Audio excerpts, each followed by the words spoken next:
എത്ര മണിക്ക് തുടങ്ങും? 5 മണി. അനങ്ങാ കൊല്ലിയിൽ നിന്ന് കുഞ്ഞിരാമ കൈമൾ.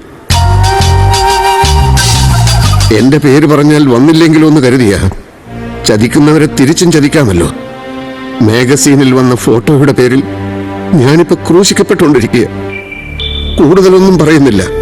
ഭാർഗവൻ കുറ്റവാളിയാണെന്ന് എഴുതിയല്ലോ, അത് തിരുത്തി എഴുതിയില്ലെങ്കിൽ നാളത്തെ ചരമകോളത്തിൽ എന്റെ ഫോട്ടോ വരും. അതെങ്ങനെ തിരുത്തി എഴുതും? അതിൽ പറഞ്ഞിട്ടുള്ള കാര്യങ്ങള് വാസ്തവമല്ലെന്ന് എനിക്കും കൂടി ബോധ്യമാവണ്ടേ? അതൊന്നും എനിക്കറിയില്ല. ഡോക്ടർക്ക് പ്രശ്നമുണ്ടെങ്കിൽ അത് പരിഹരിക്കാൻ മറ്റു വല്ല വഴികളും നോക്കുന്നതായിരിക്കും നല്ലത്. I did it for a noble cause. ഞാൻ തന്നെ അത് തിരുത്തി എഴുതാൻ പോയാ എന്റെ ക്രെഡിബിലിറ്റി? അനുവിന്റെ ക്രെഡിബിലിറ്റിയാണ് വലുതല്ലേ? സോഫിയ അനുഭവിച്ചുകൊണ്ടിരിക്കുന്ന ദുരിതത്തെ പറ്റി ഡോക്ടർ എന്താ ആലോചിക്കാത്തത്? ഇല്ല, തിരുത്തു കൊടുക്കുന്ന പ്രശ്നമേ ഇല്ല. Okay, okay. But you know, Anu, I loved you. Still I love you. ഞാൻ ജീവിച്ചിരിക്കണമെന്ന് ആഗ്രഹമുണ്ടെങ്കിൽ എന്തെങ്കിലും ചെയ്യും. ഇന്നത്തെ പത്രത്തിൽ വരുമോ എന്നാ ചോദിച്ചത്. അതൊരു പത്രമല്ലല്ലോ സുഹൃത്തെ, വീക്കിലി അല്ലേ.